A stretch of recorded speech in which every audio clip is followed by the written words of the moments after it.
Travel therapists have been scammed thousands of dollars from not effectively screening rentals before they move in.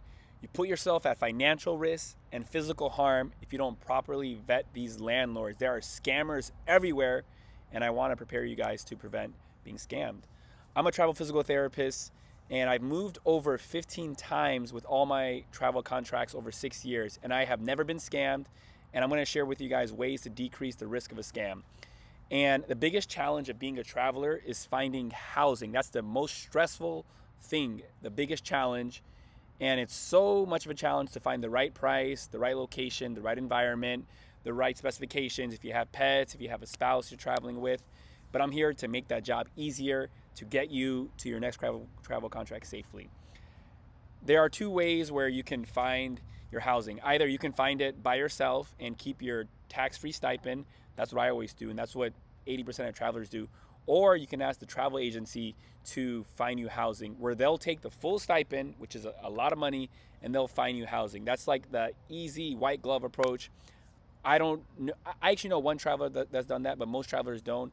They want to find the best housing for the cheapest price in the best location.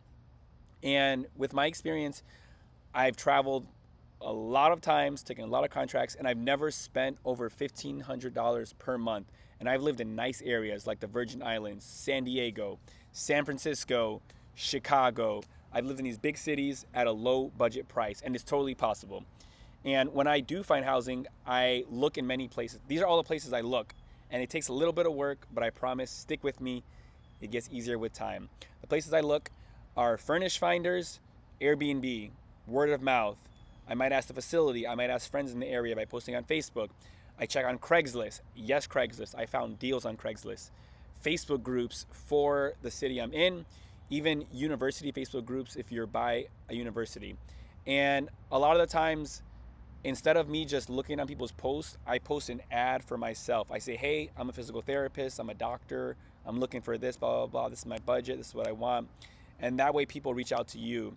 So when I do post an ad for housing for myself, I post it on Craigslist and Facebook groups. And that honestly gives you a lot of traction, so you have a lot more options. And one con of that is you get more scammers reaching out to you. And just a random pro tip about finding housing, just a quick pause. If you're on Furnish Finders and if you see a nice place to rent out, but it's not available, still reach out to the person. Because I just found a place in Chicago that I reached out to the person on Furnish Finders. It wasn't available, but they just didn't update their listing. So it's always good to reach out, and you miss 100% of the shots you don't take. Michael Jordan, woo! Back to the schedule. To prevent scams, these are just tips to prevent scams, because I've heard of travelers that have been scammed. I'm so thankful I've never been scammed, and I hope to never be scammed, because that's your money. You're working all these hours, and you want to keep your money so you can invest, travel, take trips, or do what you want with it. None of my business. First trip to not get scammed. Never pay money before you visit a place. So if you're not physically at a place, don't give a deposit. I don't care, a move-in fee. Just don't ever pay money if you're not physically there. A lot of these scammers, they'll ask you, oh, if you send me this money before you go. Don't do that. Next, always ask to do a video chat or like a FaceTime chat, Zoom chat, if you can't go in person. That'll eliminate 90% of scams, especially on Craigslist. If they won't video chat with you, they're a scammer, because the scammer won't do that.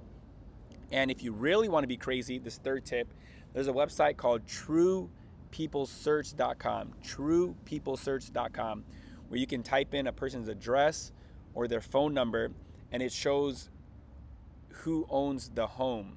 It's not 100% accurate, but it's a free software you can use. It's a free website. It's probably like 80% accurate, but essentially if you have someone's number, you can see if they really own the home, and that's a great way to make sure that you're renting from someone that says that they own a place. And that works out, but sometimes there's property managers and other people. You can also look up the potential owner online. You can search them online, kind of be a little detective. And also, if people send you the same generic message on Facebook when you're looking for housing, they're probably a scam. I was applying on Facebook Messenger at a university.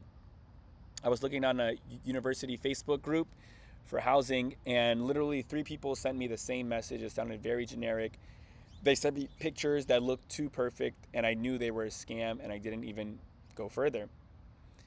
Housing finding as a traveler is the most stressful thing ever. But once you're done, once you secure good housing, you're good for your 3 month, 6 month, 9 month, 1 year contract. And I want to encourage you guys to be very diligent to screen the landlord so you don't get scammed.